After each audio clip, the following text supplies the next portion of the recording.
So it was 6 a.m. in the morning. I've woken up in my typical fashion with a massive anxiety, that combination of a hangover with a panic attack.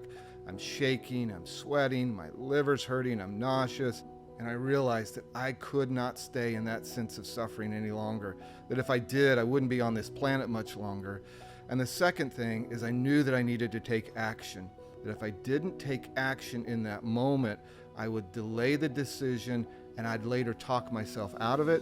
And then I'd do what we all do, is I'd start to forget about how painful the experience has been. I'd start to make excuses as to why I couldn't change or didn't need to change. Hello, this is Jerry Henderson, and welcome to the Permission to Love podcast, where we discuss how we can give ourselves the permission to love ourselves. We're working to build a community where self-love is normalized. I'm so grateful that you're here, and I hope you enjoy today's episode. Hello, everyone. Welcome to today's episode of the Permission to Love podcast. I'm your host, Jerry Henderson, and I'm really grateful that you are here today. So today I want to go ahead and continue our series on the healing journey. But before I get into it, just want to remind you that if you haven't had a chance to follow or subscribe, please take a moment to do that. I just want to make sure you don't miss out on any future episodes that are coming up. So I want to start today's episode with a bit of a personal story, a little bit of vulnerability from my side, to talk about my journey of waking up and that moment that happened for me, and then the corresponding action that I knew I needed to take that day in order for change and healing to begin to happen in my life. So it was 6 a.m. in the morning. I've woken up in my typical fashion with a massive anxiety, that combination of a hangover with a panic attack. I'm shaking, I'm sweating, my liver's hurting, I'm nauseous. All of it's happening, all of it's beginning to overwhelm my system. So I get up, I get out of bed, and I walk into the kitchen, and I grab a bottle of vodka. I begin to down the vodka and chase it with water, knowing that at that time was the only solution to stop the panic attack, to stop the shaking, and to put the withdrawals at bay a little bit. So my first attempt, drink it, doesn't stay down, it comes up. So then I have to try it again, and that's pretty normal at this point. And then, after probably about 3 times, I'm able to finally hold it down. And then I'm getting to the point where my shakes are stopping a little bit. I'm beginning to get rid of some of that anxiety, but I know I'm not fully there yet. So I grab my bottle of vodka and I go sit on the couch, and I just begin to sit there and drink. And as I'm drinking, beginning to reflect on the commitment that I'd made to myself the night before, which was in the morning, I was going to figure out how to taper off of alcohol, how to get sober. And then all of a sudden I find myself on the couch drunk by 9 a.m. And I'm just overwhelmed with this sense of depression and hopelessness and sadness, and even getting to that place where I'd been before of borderline suicidal. My daughter walks into the room because she's staying with me during this season. It's my 24-year-old daughter. She walks in. She sits at the couch next to me. And after a few minutes, she looks over at me and she says, "Are you okay? Is everything okay?" And it had that tone in her voice of a little bit of panic and fear. And it just broke me in that moment. And I just began to cry. I couldn't withhold the tears. They just came out of me. And I looked at her and I said, "No, I'm not okay. I've got to make a change. Today I need to go to rehab." So I immediately picked up the phone, called a really good friend of mine, and I said, "Hey, Rick, I've got to go to rehab, man. I need some help. I've got to change." And he said absolutely he would come over. So within an hour and a half, he came over to the house and started the process of helping me get ready to go into rehab, helping me find the right place to go. And later that day, I'd get checked in to rehab within about 4 hours after that phone call. So 2 things really happened for me in that moment. One, grace came to me and woke me up. And I realized that I could not stay in that sense of suffering any longer. That if I did, I wouldn't be on this planet much longer. And the second thing is I knew that I needed to take action. That if I didn't take action in that moment, I would delay the decision and I'd later talk myself out of it. And then I'd do what we all do, is I'd start to forget about how painful the experience has been. I'd start to make excuses as to why I couldn't change or didn't need to change. And I knew that if I didn't make a decision in that moment, I probably wouldn't change at all. I share that story as a part of my personal journey about what we're going to talk about today, which is the second A on the healing journey, which is action. Last week we talked about the process of awakening. How do we come to a place where we realize that we need to change, that we have to change, and that we can't stay the same way, and that we choose to love ourselves enough to wake up to the fact that we're worthy of change. And then today we're talking about that second A, which is taking action, what I often like to call corresponding action, action that corresponds to the change that you want to make. And so just as a quick review, this is a multi-series about the healing journey. Last week we talked about awakening. I encourage you to go back and listen to that episode if you haven't had a chance to do so. Today we're talking about action. The next one we're going to talk about how do we start to address the root or the issues of the things that are coming up, addressing those things. Then the fourth one is going to be about how do we then begin to assess our journey, like how are we doing? How do we begin to assess how we're growing? And then the final one is going to be about how do we find acceptance on our journey? How do we love our story, heal that story, and accept ourselves where we're at along the path? So let's go ahead and start diving into that second A of action. So you've decided that you need to change. You've decided that you want to heal, that you're worthy of healing. What do? Well, you have to take action. You have to take some type of action that shows your brain that you're serious about changing. Now, the first thing that I want to remind people of is that taking action isn't always easy. And I'm not here to talk about just a motivational speech of just do it, because later we'll start addressing some of the things that block us, that keep us from taking action, even though we really want to, but we just can't seem how to do it. We'll talk about that a little bit later. But the reality is there is no substitute for taking a corresponding action to the change that you want to make.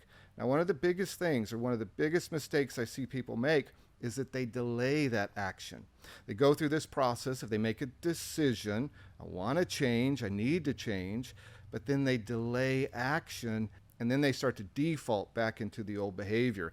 So they decide to change, but then they delay that change, and then they fall back into the old behavior. So how can we prevent that from happening? How can we make sure that we take action on the change that we want to make? Because the bigger the gap between my decision to change and me actually taking action to change directly corresponds with how likely I'm going to fall back into old patterns.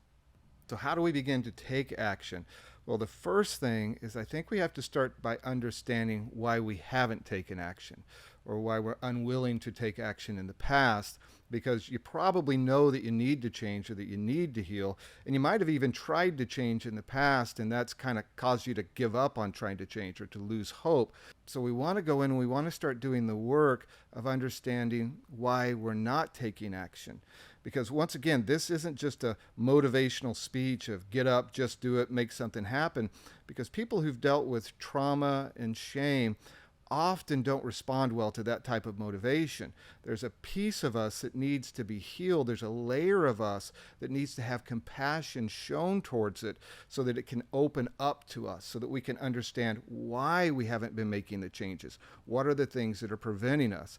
Well, the first thing, you might be stuck in freeze mode. You know, we talk about with trauma, the response or danger, stress responses of fight, flight, freeze, and fawn. You might be stuck in that freeze mode. And that might have been years ago that you experienced something, but you're stuck and you feel like you can't take action. No matter how hard you try, you feel paralyzed. You try to get up, you try to move forward, but you almost feel like there's a force that's pulling you backwards and sitting you back down in the seat anytime you try to make a change. Well, that's that freeze that feels like I want to, but I can't. I know I need to, but I don't know what to do. And so you're frozen. The second thing is you might be in flight mode, that you're procrastinating, avoiding that change because you're afraid of what that change might mean, or you're afraid of the work that that's going to require. So you're stuck in this, flight mode. You're running away from the problem instead of deciding to take action. The other thing I want to ask you to do is maybe reflect on where you feel that in your body. When you decide to take an action and you feel this resistance, where do you feel that? Do you feel it in your gut? Does it feel like anxiety or fear? I mean, that might be an indication that you're in flight mode, this panicky feel, you want to run away from it. Do you feel it in your chest or in your heart? It just feels heavy and it feels overwhelming, and a sense of sadness or depression even around the idea of making change. And maybe that means you're in that freeze mode. I don't know. Once again, I'm not a licensed therapist, just somebody sharing my story. Maybe you feel it in your throat, and you just feel like that maybe your voice and what you've wanted and what you've advocated for yourself in the past has been dismissed and has been ignored. So you feel kind of shut down and you've stopped speaking up for yourself, even though you know you need to make some changes. So examining our body and understanding where we're feeling this can tell us a lot about where we need to heal and what we need to address so that we can even take the action that we want to take. And just a reminder, one of the greatest gifts you can give yourself on your healing journey is the gift of curiosity, which then leads to self-compassion. Because as you become curious about the parts of yourself that are resisting action, and you become curious about where you're feeling it in your body, what that does is that starts to open that part of yourself. Because listen, as long as you're judging that part of yourself, it's going to stay closed. Judgment and curiosity do not coexist. And so becoming curious about what's going on with you starts to open that part up, and then you begin to understand what that part's trying to tell you. Why don't you want to move forward? What are you afraid of? What's going on with you? And when you start to dial in on that, then we can start moving past that feeling of, I can't take action, I can't move forward. And you start to actually see progress because you're opening up to yourself. Now that leads me to my second point, which is around suspending judgment and practicing self-compassion. You know, a big part of the healing journey is becoming our own advocate and not being our own adversary. And a lot of times we're judging ourselves because we're not taking action, or we committed to take an action and we didn't do it. And like I said, as we begin to understand why we don't do it, that helps us. But then we also have to be gentle with ourselves when we don't take the action that we committed to. Now, why is that so important? Well, because we're changing the energy with ourselves. Self-judgment, huge demotivator, right? It's not going to get you to take action. I want you to think about it this way. Have you ever shared with somebody an idea that you had, or a new project that you were going to do, or a career change, or you were going to start that business, or you're going to lose weight, or whatever that thing was that you shared with somebody, and then they started to tell you all the reasons why you couldn't do it, that you'd messed up in the past, or you're just not that type of person, or they begin to shame you, or whatever that is, they really start to make you feel bad about yourself, and that really begins to demotivate you, and so you don't take the action. Now, you might be the type of person that when somebody says that to you, it actually fuels you, but I would say that if that's the person that lives in your head, that if you have that demotivator living inside of your head, it's going to be very difficult to take action. So we're going to change the narrative to one that is gentle towards ourselves. So if you haven't listened to the episode about healing the inner critic, I encourage you to go listen to that, because it can really help with this process. Because what you're going to want to do is you're going to want to be gentle even in the times that you committed to take an action and you didn't take that action. Because what often will happen is when we don't take the action, we just start beating ourselves up. See, you committed to do something, you decided you were going to change, and you don't. What that's doing is it's putting an overall energy in your body to not move forward, to not take action, a depressing, low energy of demotivation. So if we're going to take action, we have to suspend those stories. We have to stop that narrative and find a new, more positive narrative. Even if it's the 100th time that you've tried to change and you didn't, listen, it's that one more time, that one more action when you think you can't, that actually becomes the breakthrough moment in many cases. You know, I just want to pause and I want to say, I know, or I bet that you're tired. I know I was tired. And I was tired of trying to make changes. I was tired of beating myself up. I know I was tired of the voice that was inside of my head that just kept telling me that you'll never change. You're not ever going to be able to be the person that you want to be. All of that, man, it just makes us weary. And if you're weary and if you're tired, man, that's a really tough place to start making decisions from, to start making action to happen from.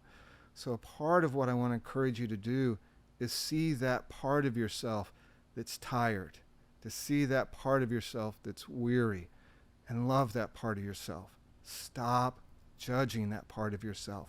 That part needs you. It needs you to be its advocate. Can you give that part of yourself? Can you give yourself the gift of being your advocate along the journey? Listen, you fall down, you got to get back up. And don't judge yourself for falling down. You know, if you're hiking with somebody and they trip or they fall, you don't sit there and judge them, and you especially don't make them go start all the way back at the beginning of the path and move forward from that point, right? And we think that about ourselves. We often think, well, I messed up, I fell down, I didn't take the action, so I just got to start all over, and I never seem to make progress. No, wherever you're at along your journey and you fall down, and you get weary and you feel like you can't go any further, it's okay to rest. It's okay to not judge yourself, and you haven't ruined everything. You don't have to start all over. Give yourself the gift of loving that part of yourself that's tired. It needs you. So let's go ahead and move on to the third thing, which is beginning to ask ourselves, what do you need? What do I need? So we've gone through the process of examining maybe why we're stuck, that we feel like we can't take action. We've decided that we're going to suspend judgment and practice self-compassion. And that self-compassion is beginning to open ourselves up. And we begin to ask that question then in a very loving way, what do you need? Because as we identify what we need, we can then do a corresponding action around that need. And we're going to get into a lot more of that when we get into the next episode about addressing some of the core root issues, which that will reveal a lot about what we need. But for the time being, you can simply ask yourself that question, and it might come up to you that I need to feel safe. I don't feel safe. And then you can determine, like, what's one action that I can do to feel more safe. You may say, I need to feel like my voice is being heard. Like, what's one action that you can do to make your voice feel heard? You might say, well, I need to stop drinking. Well, what's a really clear action? And I know it's clear, but it's not simple, that you can take to stop drinking. And it's not always just to not drink. It might be something else to say, I need to go to an AA group, or I need to get into therapy, or maybe I do need to go to rehab. Whatever that decision is, it can come to you. It can come from your own heart as you begin to investigate and ask, what do I need? So that leads me to the fourth point, which is about asking yourself, what is one action that you can take? So we want to make it simple. We don't want to make it complicated. We often think that change is this massive thing that we have to do overnight, but really change is about micro decisions that we make, little adjustments. They talk about if you're just a little bit off in sailing, it's going to lead you to a whole different destination by the end of that journey. So just a little adjustment. Don't overwhelm yourself, because we often will go, I need to change. And so we make this grand plan that's unachievable, and we're setting ourselves up for failure. So what we're doing in this investigation process is, hey, what's that one thing that I could do today, I could do right away, that will show myself that I'm serious about change, that will show myself that I love myself and I'm worthy of changing. Because remember, we're teaching our brains, by showing our brains that we're serious about taking action, that we are committed to a new course and we're committed to our healing. And remember, you're not going to always feel like doing it, especially if you're in the freeze mode. You're not going to feel the energy to want to do this. And so we're trying to get very simple, just giving ourselves something to move towards. And when you're doing these actions, they might feel really foreign to you, right? When you say, what do I need? I need love. And then you say, well, what is a loving action I can do for myself? Well, I can go treat myself to something. And then all of a sudden you feel guilty about treating yourself to something. Remember, that's just a neural pathway that's been ingrained in your brain to believe that you're not worthy of doing things for yourself. So it's going to feel foreign, but taking that action that feels foreign or that feels like you don't want to do really does set you on the path. And when you take that action, this is really important, celebrate it. Give yourself the gift of celebrating the fact that you took an action. We're really good at beating ourselves up when we don't take an action, and we're really bad about giving ourselves encouragement, love, and celebration when we do take an action. Because what we're trying to do, once again, is release that energy, release those emotions, release those chemicals that get excited about us taking an action and want more of that, more of those positive actions and those positive chemicals. I mean, all of it wired together to show ourselves that, yeah, we're serious about taking action and then giving ourselves the motivation to keep taking those actions. Now, if in this process you feel like you get stuck, you can't figure out like what action to take, I want to challenge you. I want to encourage you to do an exercise. I want you to sit with yourself, and I want you to envision the version of you that you want to be, or the version of somebody that you aspire to be. You might see somebody who you really admire them and the change that they've made, and you see that that could be a person that maybe you could become, or you could go on that kind of journey as well. Or I think is a better approach is to simply imagine what would be the absolute best version of you, your highest self. How does that person act? What does that person do? How does that person talk to themselves? Because you're trying to get into that state to go, you know what, if that person were treated that way, they probably would take this action to begin to move away from that relationship or that type of treatment. Or, you know, if that person really had a goal in mind, or they really wanted to make a change, I think that they would do this. So that gives you some ideas about what would be an action to take, because you are trying to move towards that highest version of yourself that is in there, that you're starting to shed the layers really that are hiding that authentic version of yourself, that highest version of you that is love, that is beautiful. We just got things stacked on it that we need to take action to begin to remove that from our life. So take that time and sit and go, what would that part of me do? How would that part of me act? And then that will probably give you some actions to start to take. Now, finally, after we've gone through this work, right, we've done the work of really examining why we're stuck, why we're not taking action. We've decided to give ourselves compassion. We've become curious. We've asked what we need. We've begun to identify an action that we can take. Guess what? Now we take an action, and we try to close the gap between our desire to make that action happen or to make that decision and the time to actually do it. Once again, that's why it's important to do something simple or something that you can just move towards, that hopefully you can do in that day or in the next week, and go ahead and start to take that action. That's going to be key, right?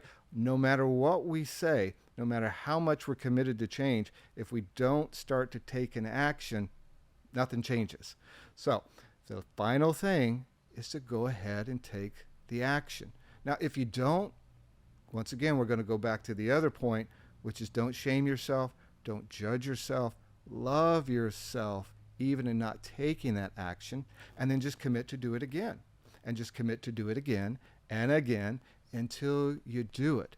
You're learning to walk in a new direction, so give yourself grace when you stumble. Give yourself mercy when you just can't seem to figure it out, or you feel so demotivated. Maybe you need a friend to encourage you, to hold you accountable. Whatever you need to try to make those actions happen in your life. Listen, you're worthy of those actions. You're worthy of your own love, as I always say.